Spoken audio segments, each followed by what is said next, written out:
Hello नमस्ते साथीहरू। आज हामी बनाउन जाँदैछौँ एउटा अरबी डिस। यो चाहिँ काफी फेमस छ अरबमा है। यो चाहिँ चिकन विथ राइस हो, तर यसलाई भन्दाखेरि चाहिँ मकलुबा भनेर भन्छ हैन। मकलुबा MAQLUBA मकलुबा चाहिँ काफी फेमस छ यो बनाउने तरिका। अनि यसको लागि चाहिँ पहिला चिकन क्लिन गर्ने, राम्रोसँग स्किन निकालेर, अनि त्यसपछि हल्का ओइल अथवा बटरमा प्याज र लसुन, अनि अलिकति स्पाइसीमा लौंग, सुकमेल, जायफल, जीरा, धनियाको गेडा, अनि तेजपत्ता यो सबै राखेर चाहिँ अनि चिकन राख्ने, अनि मसला पनि सँगै राख्ने। टमेटो पेस्ट कति छ चिकन त्यो अनुसारले ठिक्क राख्ने र पानी हालेर मजाले उम्लिँदैन, नुन हालेर। अनि पाकिसकेपछि यस्तो अवस्थामा आउँछ। त्यसपछि योबाट चिकन निकाल्ने र त्यो सस चाहिँ पछि जब हामीले राइस हाल्छ नि, चामल, त्यो बेलामा चाहिँ युज गर्ने। सजिलो छ बनाउने तरिका।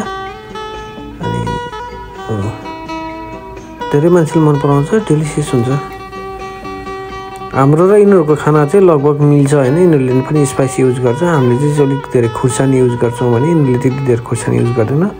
मसला चाहिँ यिनीहरूले युज गर्छ, जस्तै जीरा, धनिया हैन, अनि लेमन पाउडर, करी पाउडरहरू खास युज गरे हुँदैन, तर मसला अरबीहरूले पनि युज गर्छ। यो टमेटो पेस्ट हाम्रो इन्डियनसँग लगभग यिनको खाना मिल्छ। फरक चाहिँ हो कि अब हाम्रोमा अलिकति मसलाहरू धेरै खान्छ। मसला भन्नाले खुर्सानीहरू, मसलाहरू त यिनीहरूले पनि युज गर्छ, तर अलिक कम्ती। हाम्रो चाहिँ अलिक बढी नै, त्यति फरक हो। अरू चाहिँ मिल्छ। यो चाहिँ चामल चिल्ला चाहिँ मैले 3-4 घन्टा भिजाएर राखेको थिएँ। यदि तपाईसँग समय छैन भिजाउनलाई भने चाहिँ तपाईँले हल्का बोइल गर्नु। यो चाहिँ एकदम 4-5 घन्टा भिजा भएर चाहिँ यसलाई पाक्नलाई समय लाग्दैन। यो बासमती राइस हो। यसलाई चाहिँ हल्का मसला र त्यो अघि कुखुरा पकाएको रस अलिकति निकाल्ने, टमेटो पेस्ट अलिकति हालेर साइडमा राख्ने। अनि यो हो भेजिटेबल्स। यसमा चाहिँ छ एक प्लान्ट भनेको भेन्टा, पोटेटो, अनि बेल पेपर र अनियन। यसलाई चाहिँ हल्का फ्राई गर्ने, पुरै पाक्न नदिने, अलि हाई हिटमा चाहिँ फ्राई गरेर स्किन चाहिँ हल्का कलरको निकालिदिने। अनि पछि यो चिकन र राइससँगै जान्छ र साथमा पाक्छ।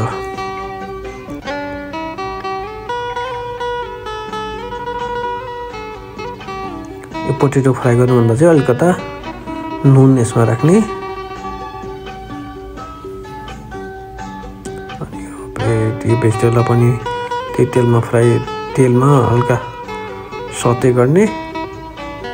अनि एक प्लान्ट भनेको भेन्टालाई पनि सेम वेमा यसमा नुन राख्ने।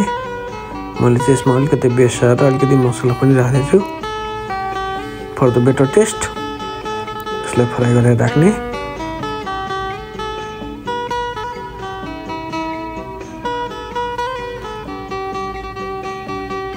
बस।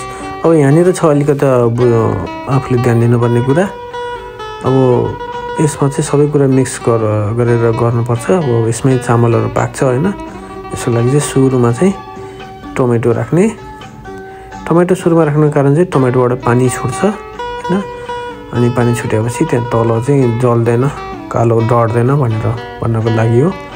यो कुरा चाहिँ ध्यान दिनुपर्छ। अनि त्यसपछि फ्राई गरेको त्यो भेजिटेबलहरू आधा जति राख्ने। पुरै राखेर घोप्ट्याएर चाहिँ दिन्छ अरबी गाउँमा चाहिँ हैन। मैले चाहिँ यो भाँडामा त्यसरी दिदिनँ, बनाउने तरिका हुन्छ।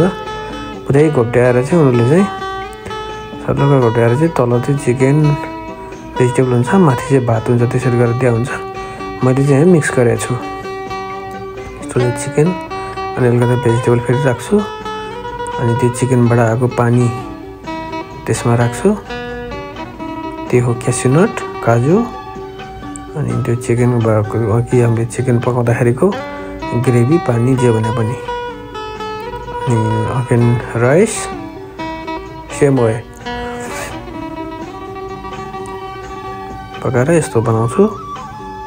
अनि बाँकी रहेको त्यो चिकनबाट रहेको ग्रेभी पानी भनौँ त्यो चाहिँ म माथिबाट राखिदिन्छु र अनि यसलाई पकाउन स्लो हिटमा पकाउन राखिदिन्छु। नभए तपाईँले सिधा ओभनमा हालिदिँदा नि हुन्छ। मैले चाहिँ एकछिन गरम गर्छु अनि ओभनमा हालिदिन्छु। आरामले 30 मिनट जति स्लो हिटमा राखेपछि आरामले पाक्छ। माथिबाट हल्का ब्ल्याक पेपर र हल्का मसला जिरा र धनिया मात्रै हो। यो चाहिँ फ्राई गरेको अघि नै फ्राई गरेको भेजिटेबल सजिलो छ। यो chicken with rice and vegetable भन्दा हुन्छ तर उनीहरूले मक्लुबा भन्छ उनीहरूको अरबी भाषामा।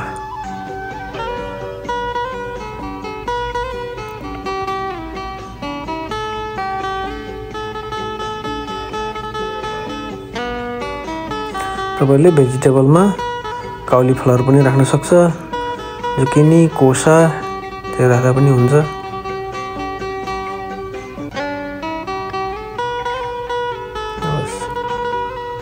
क्यासिनेट पाइन सिड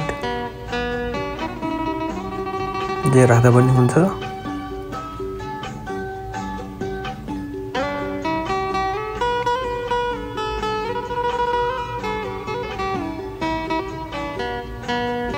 मैले चाहिँ माथिबाट टपमा चिकन राखेँ र अलिकता चाहिँ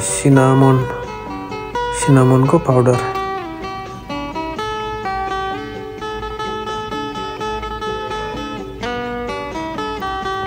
राखेर चाहिँ छोपिदिन्छु। त्यो चाहिँ बाँकी रहेको सस है, किनभने चामल बोइल छैन, सस चाहिँ अलिकता हाल्नै पर्छ। अब त्यसमै पाक्छ आरामले स्लो हिटमा छोडिदिने।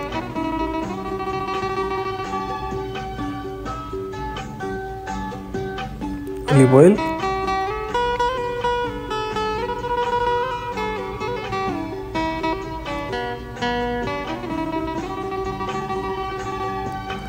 Almost done. यस्तो सिनामन पाउडर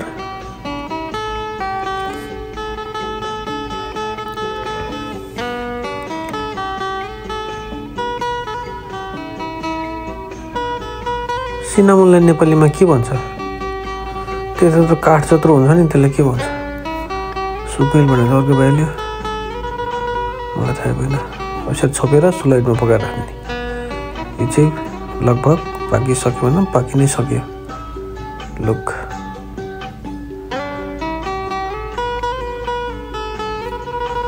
साइडमा कालो देखा चाहिँ त्यो सस बोइल भयो नि त, त्यो भएर अलिकति कालो जस्तो देखायो। त्यो केही फरक पर्दैन, doesn't matter, just look like that.